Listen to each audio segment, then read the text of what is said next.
Marvel cinematic universe के साथ पिछले 2 महीने में बहुत कुछ हुआ है। Antman and the Wasp Quantumania का below average box office collection, Marvel studio की second in command Victoria Alonso की फायरिंग, जोनाथन मेजर्स की कंट्रोवर्सी, इतना मसाला काफी है बड़े से बड़े स्टूडियो की नींव हिलाने के लिए। आज के वीडियो में मार्वल के साथ चल रही सभी कंट्रोवर्सी को समझेंगे, तो बिना किसी देरी के और स्पॉइलर का ध्यान रखते हुए चलिए इस वीडियो को शुरू करते हैं। जोनाथन मेजर्स को पिछले हफ्ते अपने गर्लफ्रेंड के असॉल्ट के चार्ज में गिरफ्तार कर लिया गया और फिलहाल उन पर मुकदमा चल रहा है। जोनाथन मेजर्स और उनके गर्लफ्रेंड के बीच शायद झगड़ा हो गया था, जिस वजह से उनके गर्लफ्रेंड को चोट आई थी। ज्यादा चोट के चलते मेजर्स ने तुरंत एम्बुलेंस को बुला लिया, पर तभी उनके गर्लफ्रेंड के चोटों को देखते हुए तुरंत ही पुलिस ने आकर उन्हें ही गिरफ्तार कर लिया, जिसके बाद डिस्ट्रिक्ट अटॉर्नी के जरिए मेजर्स पर असॉल्ट का मुकदमा ठोका गया, जिसे लेकर मेजर्स क्लियरली मना कर रहे हैं। खुद मेजर की गर्लफ्रेंड भी उन पर मुकदमा नहीं करना चाहती, इस वजह से उन्होंने कुछ चैट्स भी रिवील की, पर इस चैट से एक बात क्लियर हो गई है कि असॉल्ट तो हुआ है। मेजर्स इस मामले में बुरा फंस सकते हैं। अब तक डिज्नी ने उन पर कोई भी एक्शन नहीं लिया,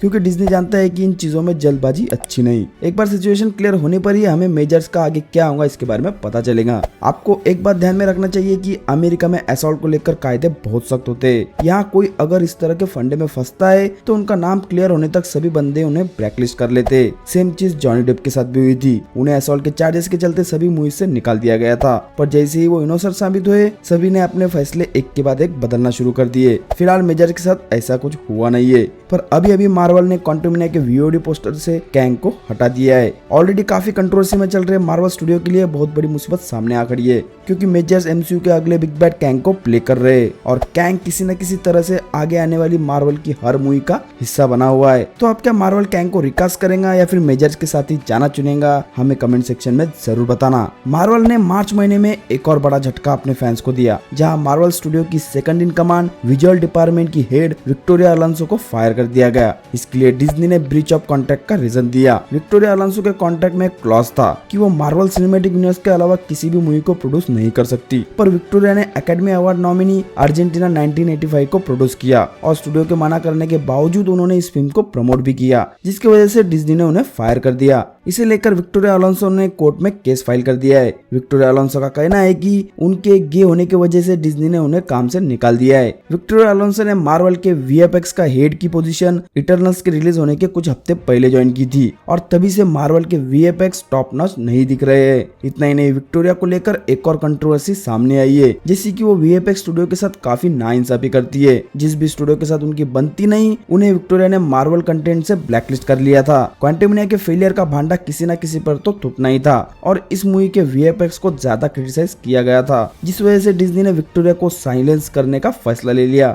विक्टोरिया अलोंसो एक वोक एक्टिविस्ट है जो डाइवर्सिटी को लेकर बहुत अच्छा काम कर रही थी। इन्हीं की वजह से मार्वल सिनेमैटिक यूनिवर्स में एलजीबीटीक्यू, गेज और फीमेल्स एक सही रिप्रेजेंटेशन मिल पाई थी। भाई लोग, विक्टोरिया अलोंसो के फायरिंग को आपने किस तरह से कंफ्रेंट किया, हमारे साथ कमेंट सेक्शन में जरूर शेयर करना। ईग पर्लमटर का नाम तो सुना ही होगा। ये वही बंदा है जिसने 2000 में मार्वल को डूबने से बचाया था। पर्लमटर ना होते तो शायद आज मार्वल जो है वो हमें कभी देखने को नहीं मिलता। इसने ही स्पाइडरमैन, एक्समैन और हल्क के राइट्स राइवल स्टूडियोज को बेचे थे। पर्लमटर मार्वल एंटरटेनमेंट का हेड भी था, फिर भी डिज्नी ने उन्हें फायर कर दिया। ऑन द पेपर पर्लमटर ने बहुत अच्छे काम किए, पर मार्वल के लिए वो जितना अच्छा था उतना बुरा भी। इस बंदे ने कभी भी डाइवर्सिटी को मार्वल में आने नहीं दिया। इसके ही वजह से शुरुआती एमसीयू में हमें कोई फीमेल लेड मूवी देखने को नहीं मिली। पर्लमटर ने ब्लैक पैंथर और कैप्टन मार्वल को भी बहुत रोकने की कोशिश की, जो मूवीज आगे जाके $1 बिलियन के आंकड़े को क्रॉस कर पाई थी। 2015 में पर्लमटर की वजह से केविन फाइगी मार्वल छोड़ने वाले थे, क्योंकि उन्होंने क्लियर कर दिया था कि इस तरह के बंदे के अंडर में वो काम नहीं कर सकते,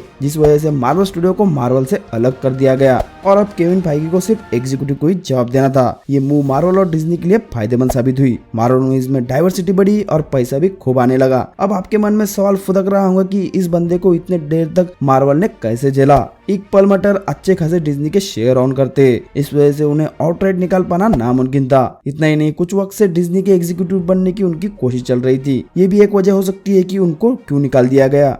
शुरुआत में डिज्नी ने बताया था कि पर्लमटर को रिटायर किया गया है, पर पर्लमटर ने खुद रिवील किया कि उनके खिलाफ नाइंसाफी की गई है। अब हुआ क्या ये तो हम नहीं जानते, पर इस कुसट के जाने से काफी लोग खुश है। मार्वल के लिए मुसीबतें कम होने का नाम ही नहीं ले रही। डिसअपॉइंटिंग फरवरी के बाद मार्च में उम्मीद की जा रही थी कि क्वांटमनिया लॉन्ग रन से अच्छा पैसा कमा लेंगी, पर मूवी का कलेक्शन हर हफ्ते तगड़ा गिरता जा रहा है और इसकी वजह स्ट्रॉन्ग मार्च डेब्यू भी है। इस महीने की शज़ाम 2 को छोड़ लगभग हर मूवी सुपरहिट साबित हुई है। क्वांटमनिया अब तक 500 के आंकड़े को भी क्रॉस नहीं कर पाई। मूवी ने अब तक $475 मिलियन कमाए। 500 हो पाएंगा या नहीं, ये तो आने वाला वक्त ही बताएगा। मार्वल की इन सभी कंट्रोवर्सी को लेकर आपकी क्या राय है, हमारे साथ कमेंट सेक्शन में जरूर शेयर करना। तो चलिए दोस्तों, इस वीडियो को यहीं पर खत्म करते।